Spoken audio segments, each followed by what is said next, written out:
About a year ago, no, a year and a half ago, we got a brand new client in our Splashio business. And, I normally take note of who signed up for our services. And in this particular case, a very interesting gentleman. Now, what really intrigued me about this person was the incredible engagement he was getting on his LinkedIn pages.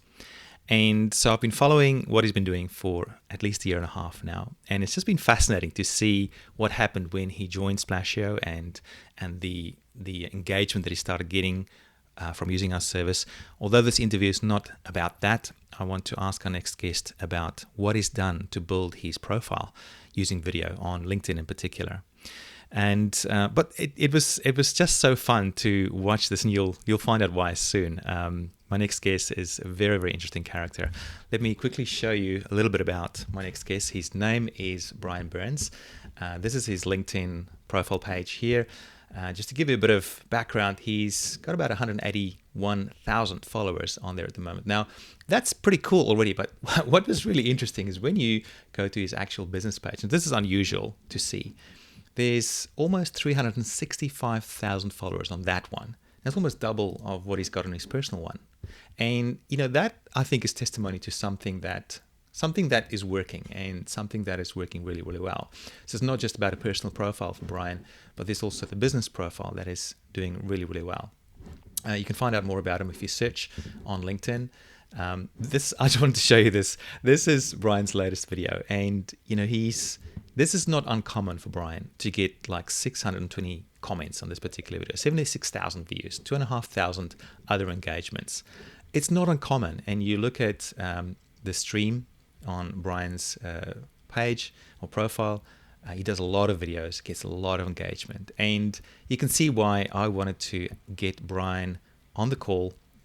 Brian's actually our first client that I'm getting into this interview series, so this is going to be really, really interesting.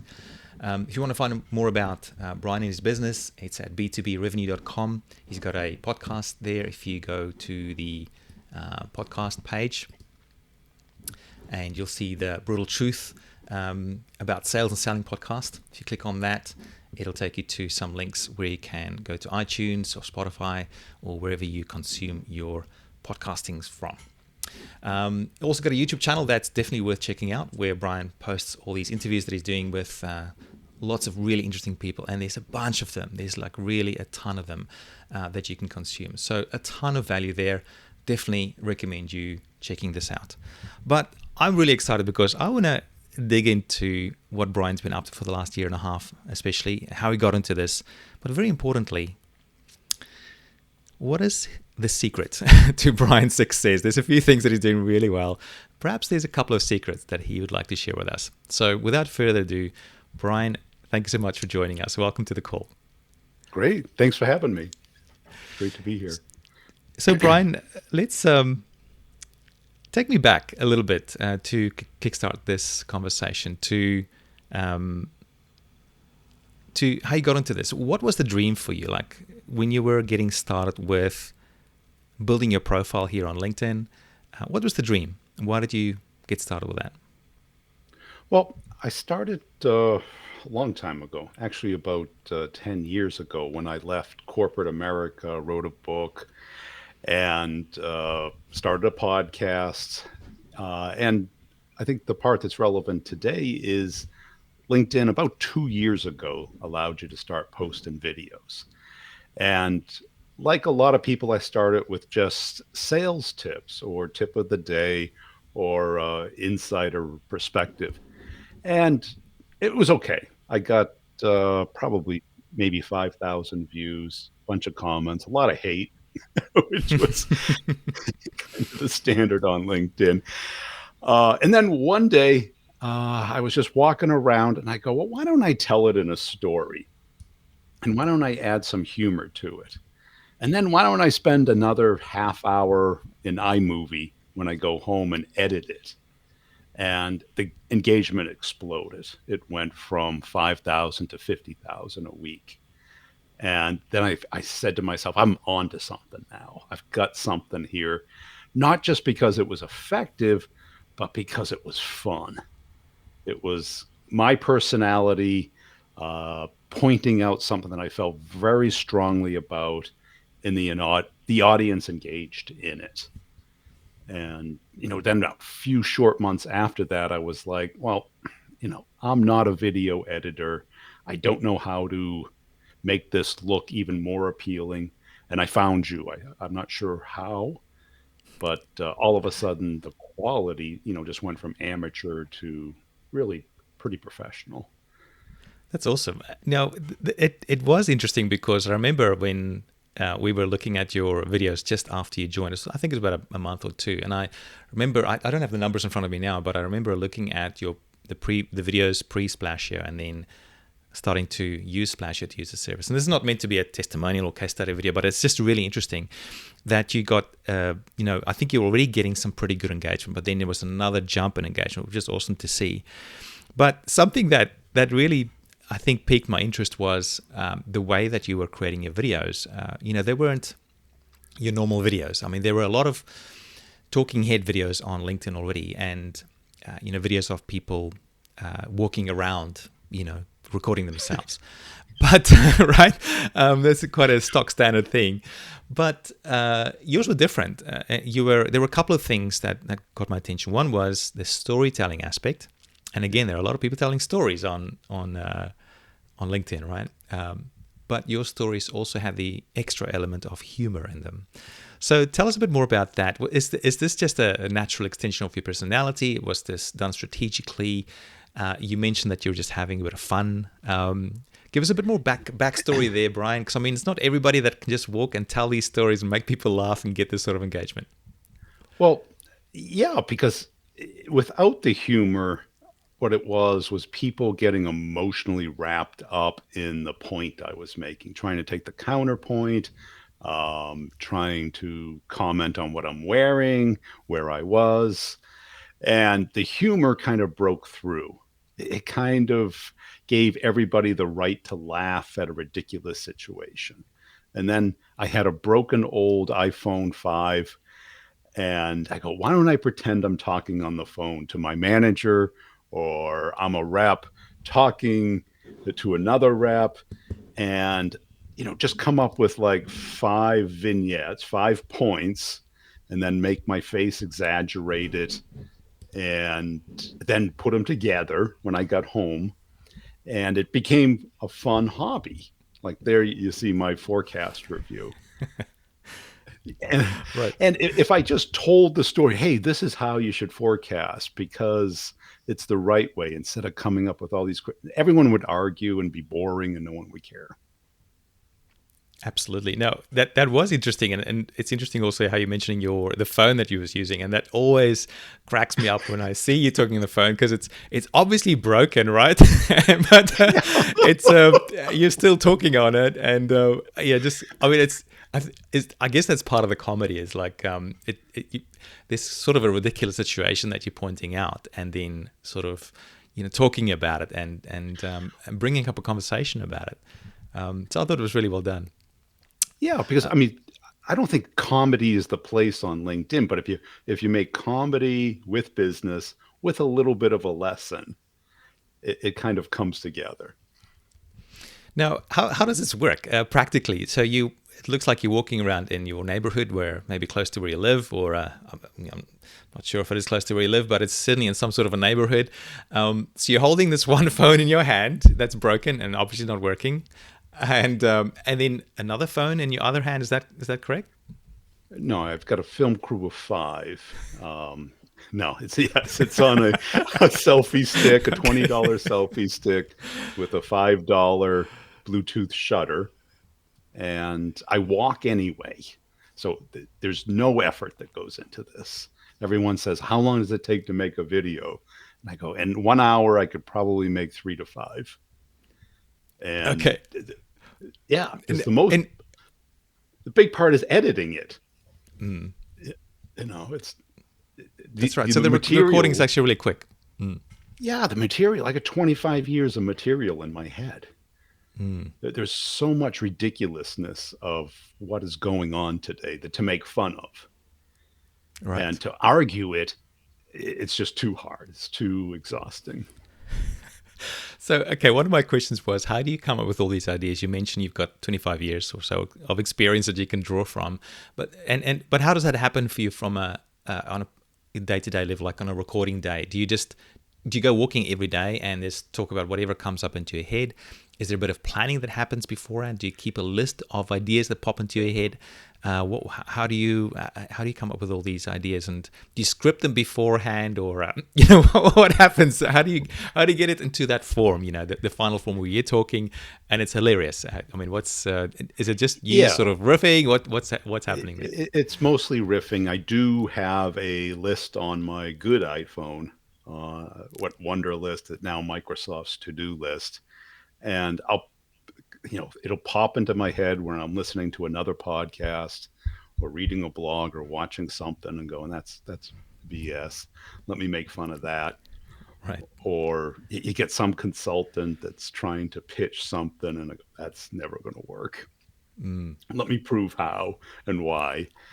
And you're walking around and, things come. It's walking for me is like, most people, as far as like shower ideas, where you just, that just comes through. You're a little bit bored, your brain's working, the heart's pumping, and you kind of want to entertain yourself. And the ideas just come streaming in. And do you collect them somewhere, or do you just keep them in your head? I keep a list of them, and I have the camera roll, which is really easy. So I immediately go home and upload them to my Mac. And I do wear the same color shirt all the time so that I can always make edits from like 2 years ago Mm, clever, without, clever. going red shirt, blue shirt, yellow shirt, black shirt, right? It would seem ridiculous to do that, right? Nice strategy. And what about your haircut? Do you get like a haircut every week then to keep that looking the same as well? I try and keep it about the same Right. length. Yeah. Because the videos are pretty consistent, I must say. That's a really good tip. Keep the same shirt. Doesn't matter which day it is. So it's a good little Yeah, tip. but I talk to marketing people and they say, well, we do one video a week and we script it for one day, we rehearse it on another day, we film on a third. And I go, God, that's too much effort. I got a real job. It's crazy. Right. Yeah, so and that's the thing, right? This is not like a main thing for you. It's sort of just on the side kind of thing by the looks of it. It's not your main business is about teaching people about sales, right? And so Yes. I'm Yeah. guessing, and am I right in thinking you've got 270 employees there? If I look at your page here Well, on LinkedIn, that's anyone can add themselves as an employee, but I got okay. about seven right now. Okay. All right. So 7 employees. I well, even with seven, that'll be keeping you plenty busy. So, Oh. all right. So what sort of, I mean, time commitment is this for you? In fact, like the video side of it and the audience building side of it on LinkedIn. Well, yeah, the video is nothing. So if I go out for hour and a half walk, I'm going to do that anyway. So Mm. so it's pure multitasking there.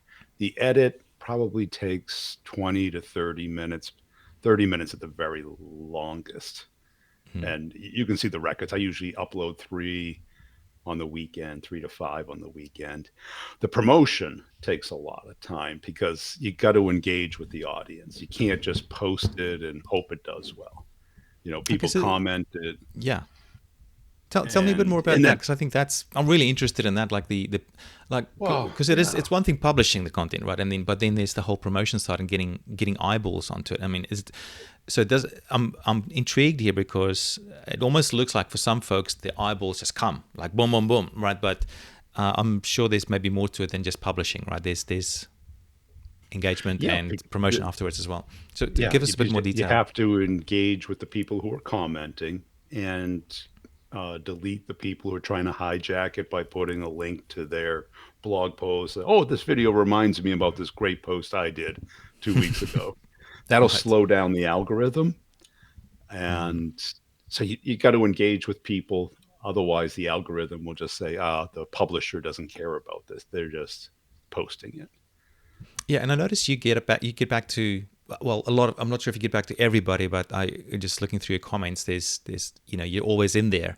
How quickly do you get back to people, or is it pretty much as Uh, soon as you can, or do you have set times during the week? I try, it's pretty much all the time. Yeah, that's Mm. the downside of it. And I don't hire anybody to do that. So it's eh, you work and then, every 2 hours you get on it and you see what people are saying. Are they getting it? But the good part about the comments and the engagement is you see where you messed up, where you weren't clear in your description, because Mm. people are not giving 100% brain attention to these.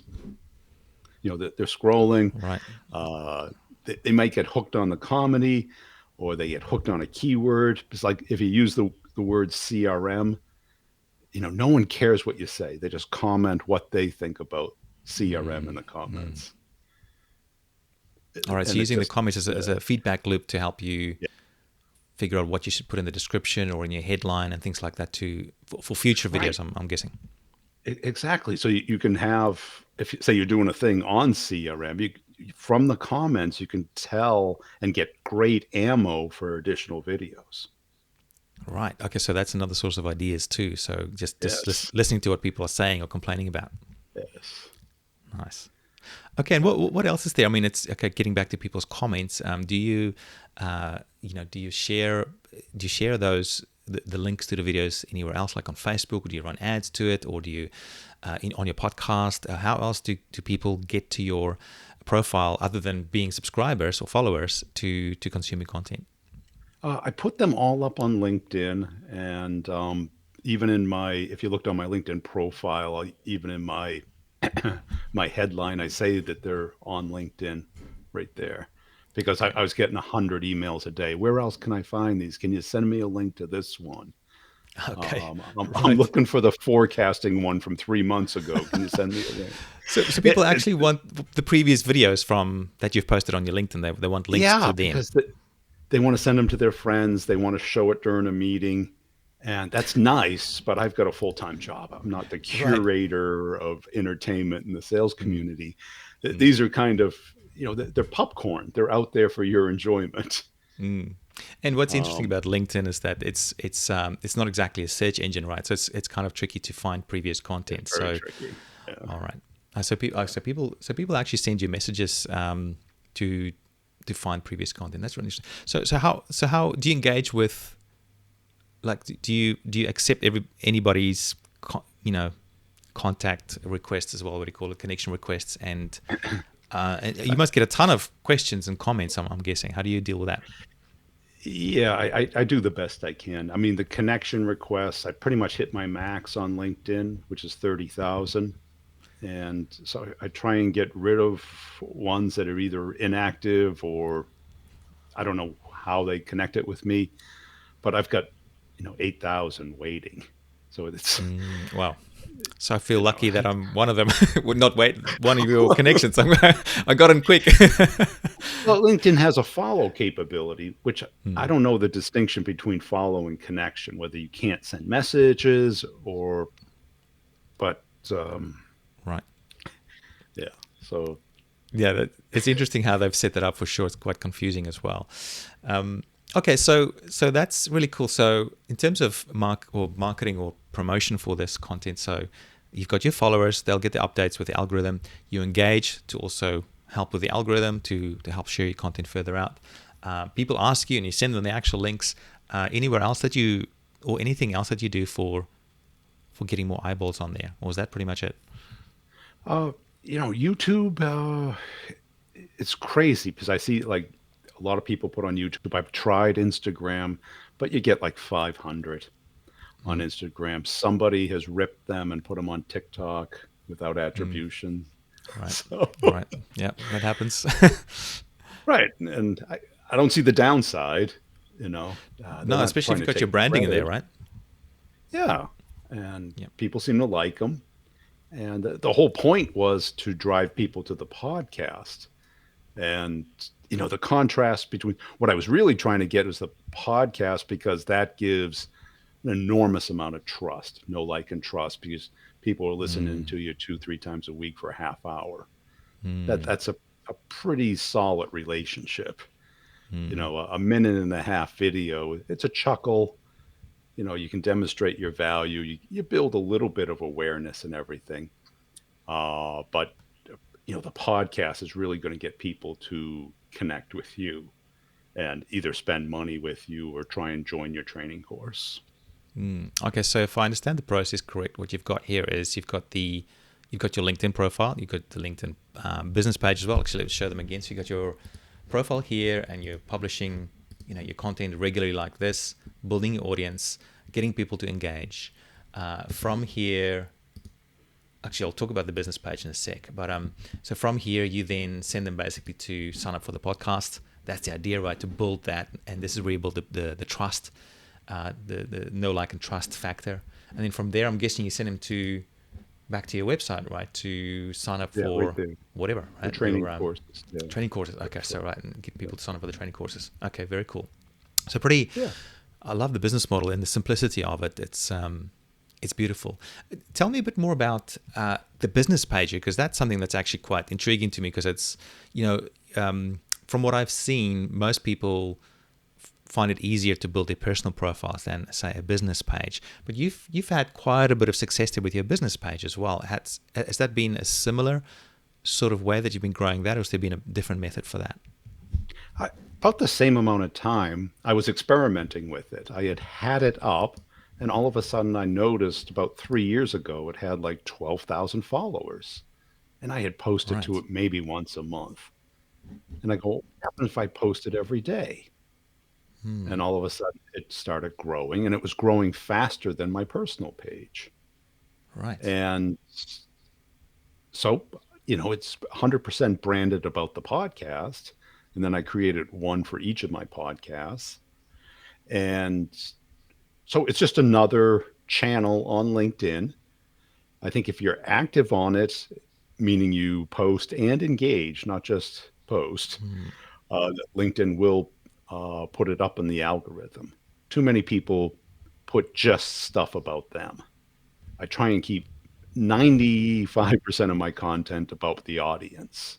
You'll see almost no advertising, maybe Right. one a day about a podcast, but it's content, it's value. It's not, you'll see almost nothing about the training courses because Interesting. nobody's just going to see, oh, there's a training course. That's unique. That takes, a little bit of getting to know me because I'm the trainer. So that you have to have that for them to spend time and money. Really interesting. And it looks like you're publishing similar but also different content on the business page. You still have your little video vignettes, as you call them, and but then also other content like quote images and Yeah. images and text posts. So you mix it up a bit more on the business page. Yeah. Yeah. So I do quotes, the vignettes, snippets from my podcast interviews like that, Right. Right. both live ones and links to the YouTube channel for the full one. Right. So we And, got that. I've experimented with it to see what the algorithm likes and what the audience likes. LinkedIn is interesting with actual links, right? So where do you actually link to your podcast or your YouTube channel? Is it from? Because I don't see it here in the post. Is it from the comments somewhere, or do you just tell people to go back to the Yeah, profile if to you go to the get company page, yeah, the company page here again at the top? yeah. Yeah. Let's see. So there's the Make me put website. my glasses on. There you go. There's the website. No worries. So yeah, there's the link for the And website if you go and up, you can, yeah. And the can challenge see it with somewhere. podcasts, yeah, it doesn't have a clear No. uh, link that everybody else has because you have to have a player that's on your phone, and people have one either Android or Apple, and then people have preferences on player. And Right. it turns into a support nightmare because, hey, does it run on Google Play? Could you go search for it? It's like, yes, it runs on everything. Yeah, Yep, as it should, as it should.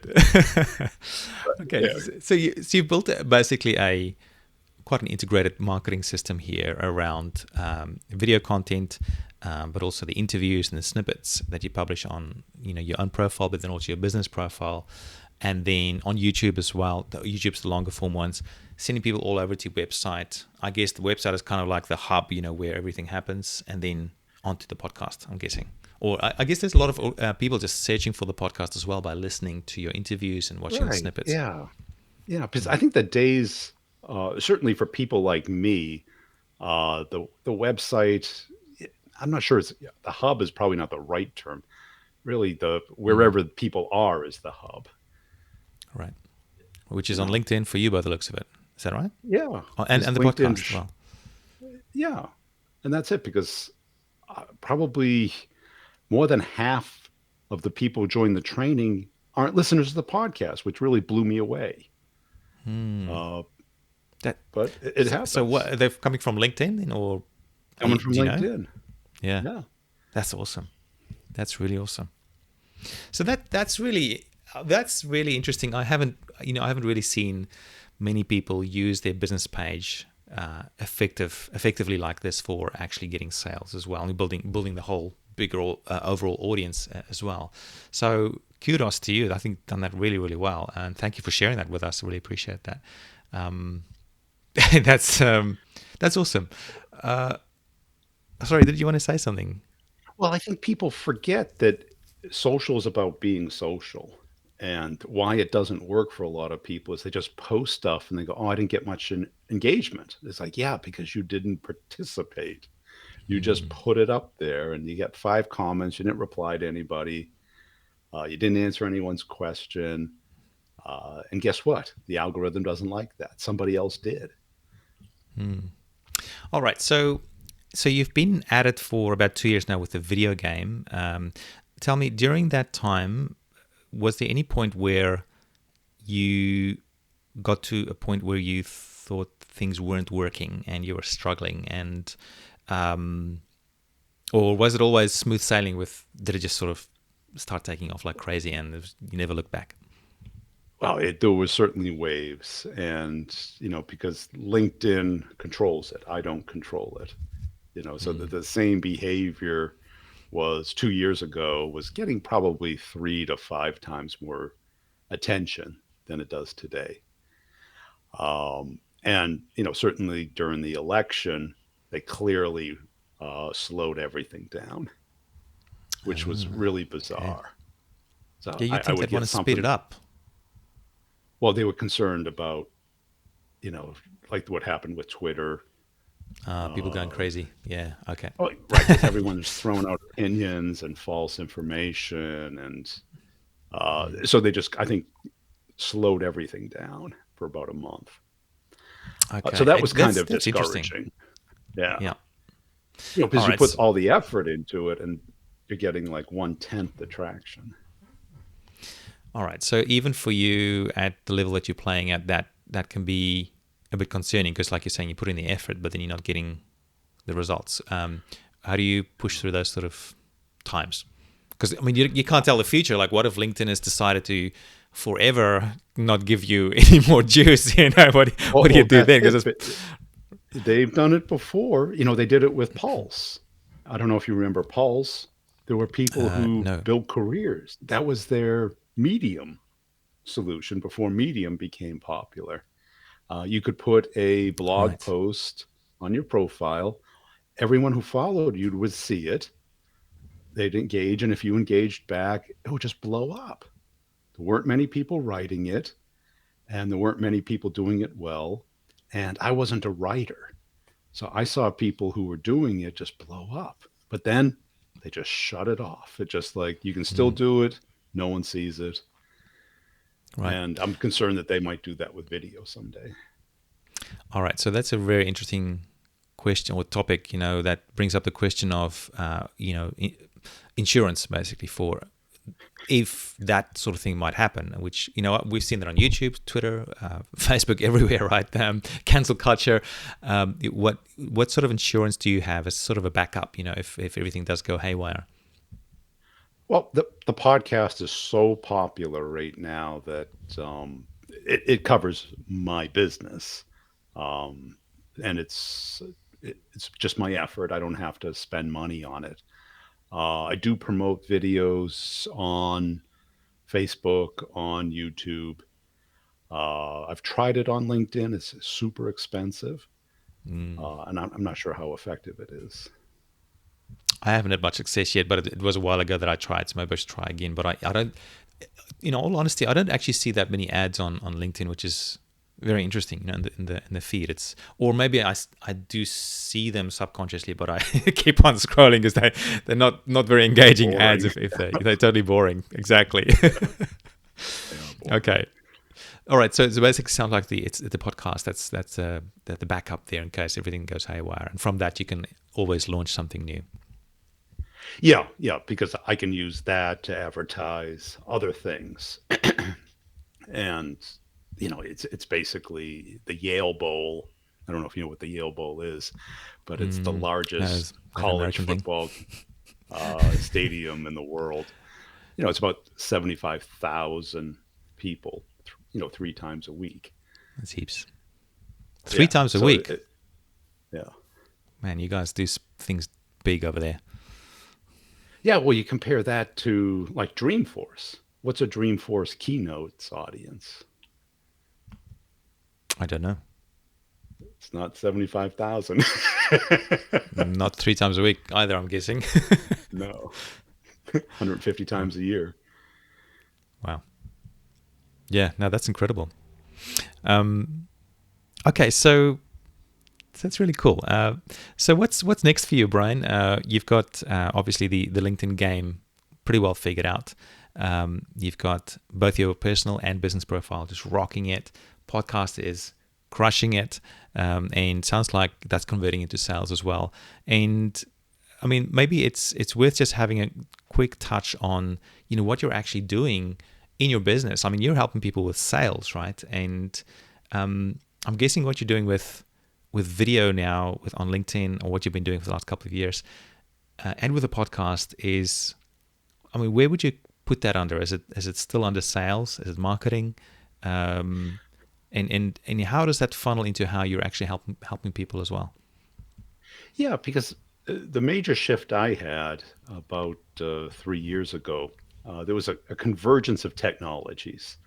The online training became functional and affordable. I personally didn't want to travel anymore. The cell phones were becoming great cameras, so you didn't need a gimbal anymore. So it had image stabilization, and I could fire my film crew. Right. So those three things came together for me so that I was able to train salespeople without traveling and standing up for 2 days. Mm. And it became affordable so that reps, individual salespeople could afford it instead of doing the sit everyone get together for 2 days type of sales training, which everyone hated. The Mm. students really didn't like it. I didn't like it because I had to stand up for 2 days and entertain people, which is exhausting. And, Mm. although you could deliver the material, you can't comprehend the material and apply it in 2 days. It really Mm. takes a year to develop those skills. Do it, see how other people do it, get feedback, consume it at your pace. So it's worked out really well. Awesome. Yeah. So if anybody wants to find out more about that, head on over to b2brevenue.com/training courses. That's all the courses over there. But I have one more very important question for you, Brian, before I want you to tell people a bit more about where they should go to find you more and that sort of thing. Um, and this is a new question I'm starting to ask. And the question is this. If you could say there was a secret, a secret to your success, why is it that your videos are getting more exposure? Why is it that your videos are getting more engagement?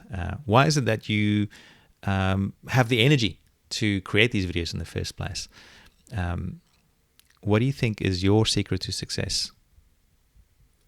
I think what everybody else does is they tell, and it's about them, as opposed to I'm trying to show, and it's all about my audience. If you look at the videos, it's not about me. I never mention my name, or very rarely, only in the context of me talking on the phone. I don't mention the podcast. I don't mention a call to action. I try and show through conversation with nobody on the phone a lesson, a new way of looking at things. I watch a lot of other people, most people experiment with it and they give up, or they kind of like try and yell at people or showboat, or just boring them just talking about themselves. And, it's just not that engaging. I think people want a little bit of entertainment, a little bit of knowledge, in a very short period of time. Right. Yeah. The attention spans are definitely It's really short. reduced. They are getting shorter and shorter by the day. Well, you can tell through the comments if they listen to the whole video, right? Because Mm. they'll have a trigger, and like I did, like how to sell a pen, and I gave like 4 examples, and the problem was the first one was similar to the movie, so everyone just stopped right there. That's from the movie, and it's like, that's yes, but that's not the point of the video. But that you'll learn, and now you say make that one the last one, or don't include it. Right. So Very cool. Well, this has been an incredibly fun interview, Brian. I've learned a ton. I'd love for you to tell people a bit more about your podcast, because I think that's where a lot of the action is happening, right? You're interviewing all these superstars or people that are doing really well with sales, and learning from them and shining the light on them. Do you want to tell us a bit more about that? And I'll share the screen on where people can find your podcast as you tell yeah, them yeah, tell sure. us about The that. the name of it is The Brutal Truth About Sales and Selling. It's on all podcast players as well as YouTube.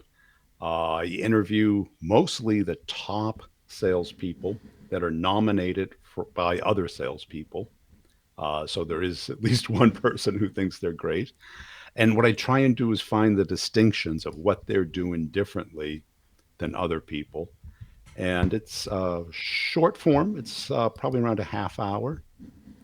And anybody who's in business to business sales or wants to be, it's both entertaining and engaging as far as distinctions. It's not sales 101. Very cool. All right. So, everybody, if you're interested in learning more about that, please head on over to, probably the easiest place is B2B revenue.com, and then / the brutal truth, or just head on over to where it says podcasts and look for the Brutal Truth link there, and it'll take you there. And then from there, you can decide how you want to consume that, either through iTunes or any of the other services that are around. Brian, thank you so much once again for jumping on this call with me. It's just been so awesome watching your growth through the last year and a half at least, and seeing the incredible results and feedback and engagement getting from your audience. It's and it's fun. It's like, I'm not even into sales myself, but I find myself just getting drawn to your videos and watching them just because they're funny. So thank you so much. Cool. Appreciate your time. All right, all the best.